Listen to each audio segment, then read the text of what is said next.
Carlos Alcaraz has done it again. At just 22 years old, he has lifted his fifth Grand Slam trophy in the most dramatic fashion imaginable. Sunday's French Open final wasn't just another title match, it was a moment that redefined men's tennis. A moment when the next generation didn't just knock on the door, they kicked it down. In the longest French Open final in history, Alcaraz and world number 1 Jannik Sinner pushed each other beyond the limits of human endurance.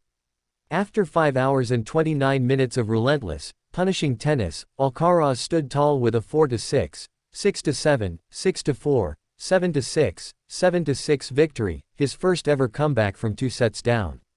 It was a match for the ages, a battle not just of skill, but of soul. This final shattered the 42-year-old record set in 1982 for the longest men's final at Roland Garros. But this wasn't just a test of time. This was a test of belief, heart, and resilience. Both players left everything on the court. In that moment, they weren't just athletes, they were warriors. The final was more than a classic, it was a historic turning point. It was the first time 2 players born in the 2000s met in a Grand Slam final. It confirmed what fans around the world had hoped to be true: the future of tennis is here, and it is bright. The match had everything. Sinner, 23, came in riding a 20-match Grand Slam winning streak. He had just knocked out Novak Djokovic in the semifinal, ending the Serbian legend's bid for a record 25th major. Sinner was poised, confident, seemingly unstoppable. And for 2 sets, he looked like the champion in waiting. But then came Alcaraz. Down 2 sets, facing 3 match points, staring down the barrel of defeat. And yet, he never blinked. He believed. He fought. He rose. It wasn't just about tennis anymore, it was about defiance. About grit. About never accepting defeat. At 5-3 down in the 4th set, when most players would fold, Alcaraz surged. He broke back. He forced a tiebreak. He won it. And from that moment on, the momentum was his. In the final set, with history weighing heavy on both shoulders, the 2 traded games like boxers trading punches. Sinner hit winners that would have defeated anyone else on the tour.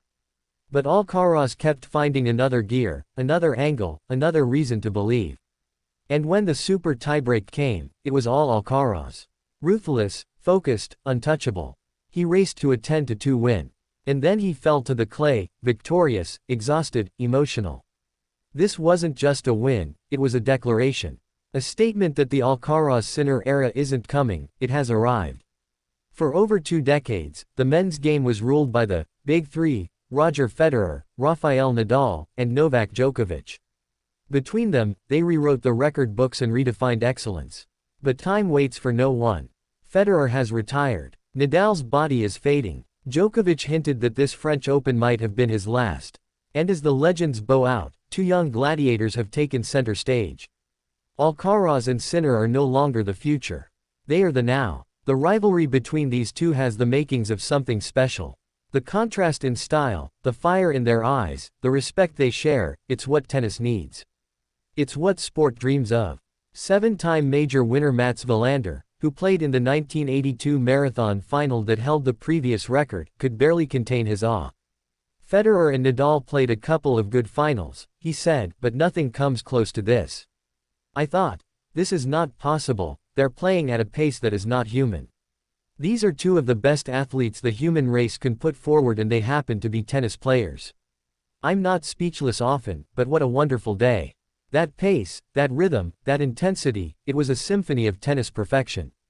Rally after rally, shot after shot, neither player backed down. There was no let up.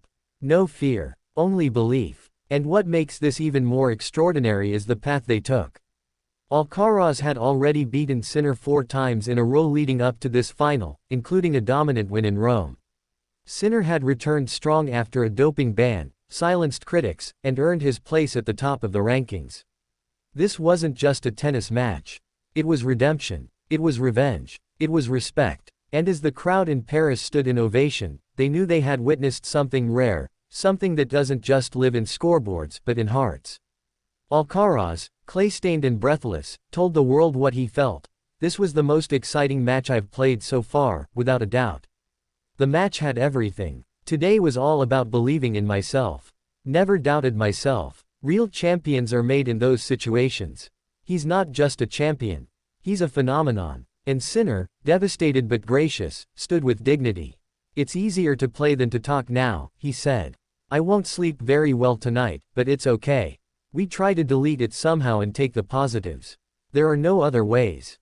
It hurts, but you cannot keep crying. He'll be back. And so will Alcaraz. Because this isn't the end of a story. It's only the beginning. A new chapter of tennis has opened. One written in fire, sweat, and resolve. One authored by Carlos Alcaraz and Jannik Sinner. And if this match is any sign of what's to come, buckle up. The future is here.